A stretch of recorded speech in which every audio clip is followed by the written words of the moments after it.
अस्सलाम वालेकुम।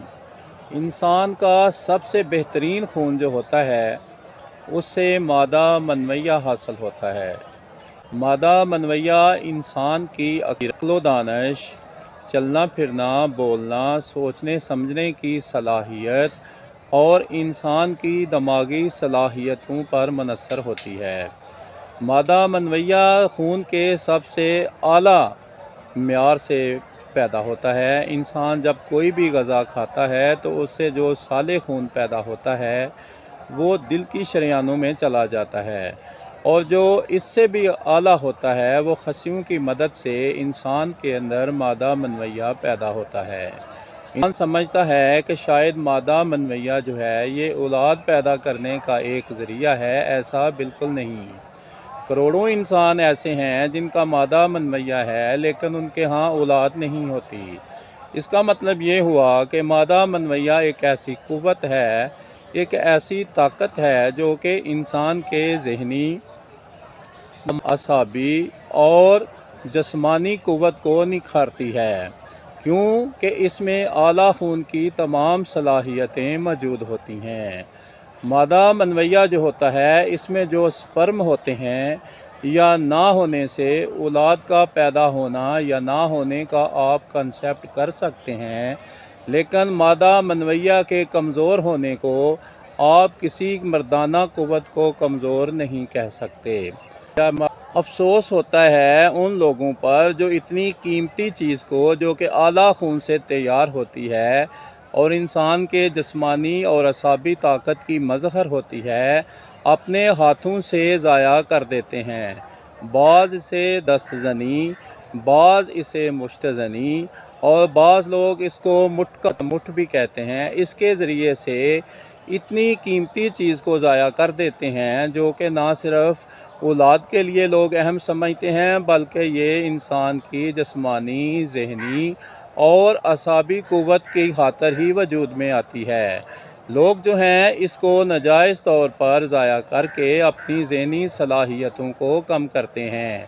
मुश्तज़नी से ना सिर्फ जरासीम में कमी और मर्दाना सलाहियत में कमी आती है, बल्कि मुश्तज़नी से इंसान के अंदर अक़ली बसीरत, बिनाई की बसीरत, सोचने समझने, चलने फिरने की सलाहियत कमज़ोर हो जाती है, क्योंकि मादा मनविया इंसान के अंदर अल्लाह ताला की पैदा करदा सबसे बेहतरीन खसियत है जो कि आला खून से तैयार की जाती है।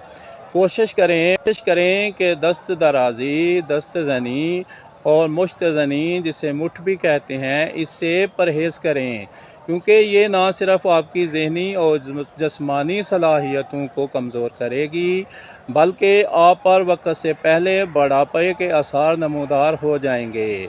आपकी बिनाई कमज़ोर हो जाएगी, आपके जोड़ों में दर्द और पट्ठों में खचाव रहना शुरू हो जाएगा। इसलिए ये मादा सालेहा होता है, ये इतना मोतबर होता है, ये इतना साले और ताकतवर है कि ये इंसान के पैदा करने की सबसे बड़ी सलाहियत है। यानी इसी मादे की वजह से इंसान तख्लीक में आता है। इसलिए नौजवानों से गुजारिश है कि अपनी तन्हाई को बेहतरीन करें, खेलों में हिस्सा लें या ऐसी एक्टिविटीज़ का इख्तियार करें जिससे आपको तन्हाई का वक्त कम मिले।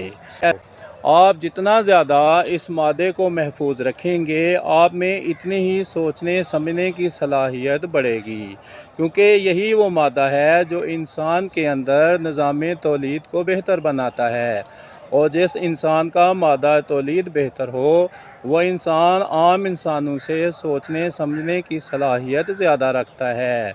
मैं नौजवानों को दोबारा गुजारिश कर रहा हूँ कि मुठ, दस्तज़नी, दस्त दराजी से परहेज़ करें, बल्कि ये वो ज़ना है जो इंसान अपने हाथों से करता है और वह फिर शादी के वक़्त अपनी इज़दवाजी हैसियत कायम रखने के काबिल नहीं रहता, और बाज़ जगहों पर इंसान की मर्दाना कमज़ोरी इसकी घर की वीरानगी का सबब बन जाती है और अपनी औरत को राज़ी नहीं कर पाता, जिसकी वजह से हंसता बसता घर बर्बाद हो जाता है।